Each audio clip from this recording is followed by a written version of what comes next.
अस्सलामुअलैकुम, नमस्ते, सत श्री अकाल। कैसे हैं आप लोग? उम्मीद करती हूँ ठीक होंगे, खुश होंगे। मैं हूँ हज़ीका अली और मेरे साथ हैं तारिक नियाज़ जी। अस्सलामुअलैकुम, नमस्ते, सत श्री अकाल। उम्मीद करता हूँ ठीक होंगे, खुश होंगे। दोस्तों, अकेला हूँ मैं। आज की हमारी वीडियो है चिनाब ब्रिज से रिलेटेड। सो स्टार्ट करते हैं अपनी वीडियो को। Let's start. ओके गाइस, तो वीडियो का टाइटल है चिनाब ब्रिज। सो स्टार्ट करते हैं वीडियो को। सिंगल आर्क रेलवे ब्रिज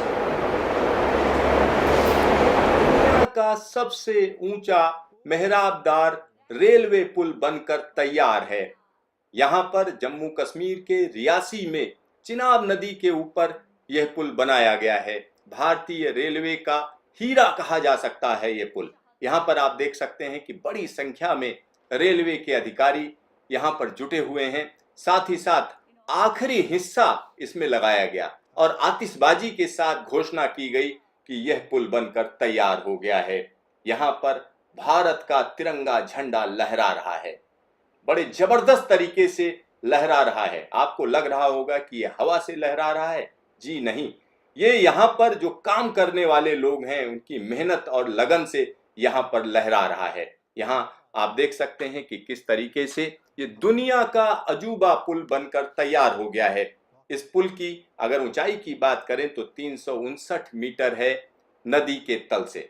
यहाँ पर नदी भी आप देख सकते हैं। थोड़ी देर में देखिए किस तरीके से नदी नजर आ रही है। नीचे नदी बह रही है और ऊपर ये ताकतवर पुल बनकर तैयार हुआ है और अलग तरीके का पुल है, क्योंकि जब इसको 2004 में शुरू किया गया था तब लग रहा था कि ये कैसे पूरा होगा, क्योंकि ऊंची ऊंची चट्टानें थीं, यहाँ पर पहुंचना मुश्किल था। और दुनिया की सबसे ऊंची क्रेन भी आपको यहाँ पर नजर आ रही होगी, क्योंकि यहाँ पर जो भारी भरकम हिस्से हैं उनको लाने ले जाने के लिए भी काफी मशक्कत करनी पड़ती थी। एक तरफ कौड़ी है तो दूसरी तरफ बक्कल, ये दोनों हिस्से अब जुड़ गए हैं। और यहाँ पर मैं आपको बता दूं, रेलवे का ये हैरत अंगेज पुल जम्मू के रियासी जिले में चिनाब नदी पर बनाया गया है। आर्च ब्रिज है जो नदी तल से 359 मीटर ऊंचा है। और इसकी ऊंचाई की अगर हम बात करें तो दिल्ली के कुतुब मीनार से अगर ऊंचाई का आप आकलन करेंगे तो उससे 5 गुना ज्यादा ऊंचा है। फ्रांस का जो एफिल टावर है उससे तकरीबन 35 मीटर ज्यादा ऊंचा है। यहाँ पर आप उत्साह देख सकते हैं कि किस तरीके का उत्साह है। अब यह पुल तैयार हो चुका है। यहाँ पर अब रेलवे लाइन बिछाने का काम किया जाएगा और ये रेलवे लाइन जल्द ही यहाँ पर नजर आएगी, क्योंकि नवंबर तक इस इलाके में रेलवे लाइन बिछा लिए जाने का टारगेट रखा गया है और यह टारगेट जल्द ही अचीव किया जाएगा। क्योंकि अगर हम इस पुल की बात करें तो इसको पूरा करने की कई डेडलाइन बार बार जो है आगे बढ़ाई गई हैं और आखिरकार अब जाकर यह पुल पूरा हुआ है। यहाँ पर जब इसको बनाने की तैयारी शुरू हुई थी तो तकरीबन 550 करोड़ के आसपास इसकी कीमत आंकी गई थी। अब जो आकलन है वो 1100 करोड़ को भी पार कर गया है। सिर्फ इसी पुल की मैं बात कर रहा हूँ। 111 किलोमीटर लंबा जो रास्ता है कटरा से बनिहाल के बीच में, वहां पर जगह जगह काम चल रहा है और कहीं पर ट्रैक बिछाया जा रहा है, कहीं पर सुरंगें बन रही हैं। और 111 किलोमीटर में से तकरीबन 98 किलोमीटर का हिस्सा सुरंग के अंदर से है। आप समझिए, पीर पंजाल की इन पहाड़ियों से ये रेलवे लाइन को ले जाना एक बड़ा चैलेंज था, जिसको भारत के इंजीनियर्स ने स्वीकार किया।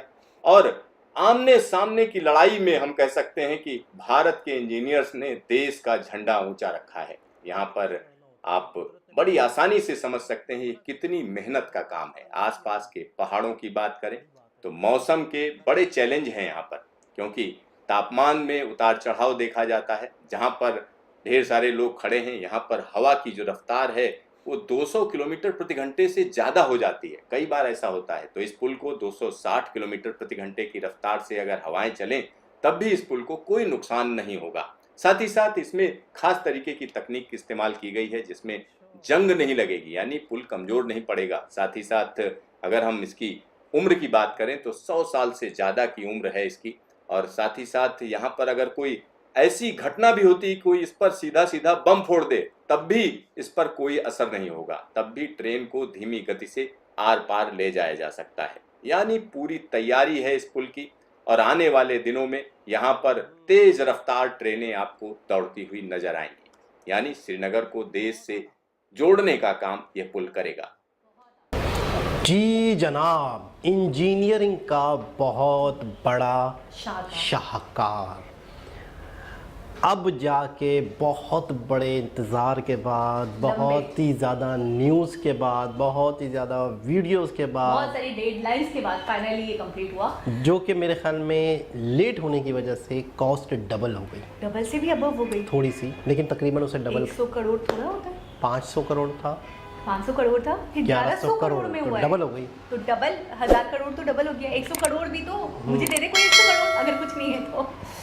दूसरी बात ये मुझे जो बहुत हैरत अंगेज बात लगी है इस वीडियो की, वो ये लगी 2004 में इसका निर्माण हुआ था। 2004 से चल रहा है और हम 22 में हैं, मतलब कितनी रुकावटें, कितनी मुश्किलात, कितना कुछ झेला होगा। अच्छा, यहाँ के इंजीनियर्स ने, यहाँ के वर्कर्स ने, एक तय हो गया कि एक चीज़ बनानी है, आखिरकार बन के रही वो। बहुत बड़ा मतलब है कि आवाम को फ़ायदा होने वाला है। मतलब यूँ समझ लें कि इन इलाकों की ना, यूँ समझ लें ज़िंदगी बदलने वाली है यहाँ के लोगों की। वो मुझे बड़ा खूबसूरत लगा जिस तरीके से उन्होंने कहा कि ये झंडे हवा से नहीं लहरा रहे, ये इनकी मेहनत है, ये जो वर्कर्स हैं, जो इंजीनियर्स हैं, इनकी मेहनत से लहरा रहे हैं। अच्छा, दूसरी बात ये, एक तो काफ़ी लंबा, क्या हुआ आवाज़ है ये, एक तो काफ़ी लंबा, ब्रिज के गाड़ी चल रही है उसकी आवाज़ आई है। नितिन गडकरी चेक कर रहे हैं। एक तो काफ़ी लंबा, काफ़ी ऊंचा, दूसरी बात ये है कि उन्होंने कहा बक्कल से कौड़ी तक एक कनेक्टेड हो गया, यानी कि ये कह रहे हैं कि माल ले जाने में बड़ी मुशक्क़त, बड़ी लोगों, तो मैं ये कही थी काफ़ी लंबा और लोगों को इतनी ज़्यादा परेशानी थी माल ले जाने में, माल लाने में बहुत मुशक्क़त थी। और ड्यूरिंग द वीडियो आपने बहुत बेहतरीन बात की कि ये बहुत बड़ा चैलेंज था अपने आप में, इतना बड़ा चैलेंज था कि इसको पूरा करना नामुमकिन था, नामुमकिन के करीब की चीज़ है ना वो था, क्योंकि नेचुरल जो चीज़ें हैं जैसे चट्टानें, उन्होंने कहा इसको काम करने में इतना ज़्यादा टाइम इसलिए लगा, बड़ी बड़ी ऊंची चट्टानें थी जिनको काटा गया है।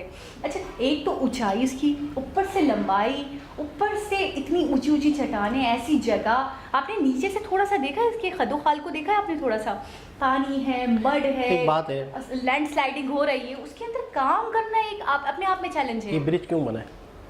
आसानी के लिए, सामान ला रहे हैं, कन्वेंस है, लोगों के जाने, यही चीज़ नहीं है जिन चीज़ों से मिलके ये बना है वो कैसे आएंगी?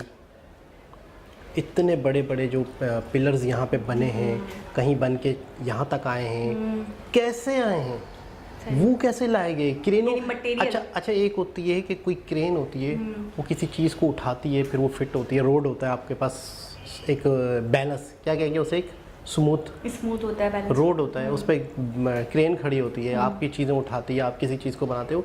यहाँ पर वो मशीनरी नहीं, मैं ये सोच रही हूँ वही ज़मीन ही नहीं है, ठोस ज़मीन नहीं है, आप कहाँ खड़ा कर। अच्छा, दुनिया की सबसे ऊंची क्रेन यूज़ हुई है, तसव्वुर करें, मतलब किस तरीके से मटेरियल को लाया गया होगा, किस तरीके से। अच्छा, आपने देखा स्टील का है जो, वही ना, वो अपने आप में मेटल लाना, स्टील भी कह रहे हैं कि स्पेशली ऐसा बनवाया गया कि जिसको जंग ना लगे, वरना तो आपको पता है इसको हवा, एज बता दी उन्होंने, ये तो एस्टिमेटेड है, इससे ज़्यादा ही होगा। और दूसरी बात, ये रिस्क का 0% भी चांस नहीं छोड़ा गया है। आपने देखा काफ़ी दिनों तक तो हम सुन रहे थे अभी टेस्टिंग हो रही है, क्योंकि थोड़ा सा रिस्क है, थोड़ा सा मसला है, अभी टेस्टिंग हो रही है।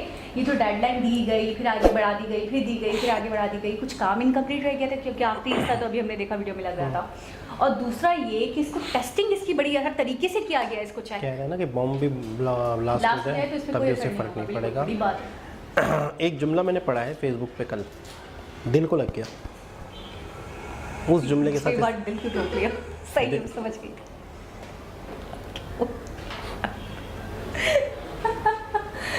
बोले बस सही है यार, बोले ना, तो बहुत अच्छा लगा वो जुमला ये था, मुल्क की तरक्की के लिए खून की नहीं पसीने की ज़रूरत। ज़बरदस्त, बहुत आला। मुल्क को तरक्की देनी है तो हमारा खून नहीं, पसीना चाहिए, बिल्कुल मेहनत चाहिए। बहुत ही खूबसूरत वीडियो थी। दोबारा किसी वीडियो के साथ आपसे मुलाकात होगी, जब तक के लिए अल्लाह हाफ़िज़।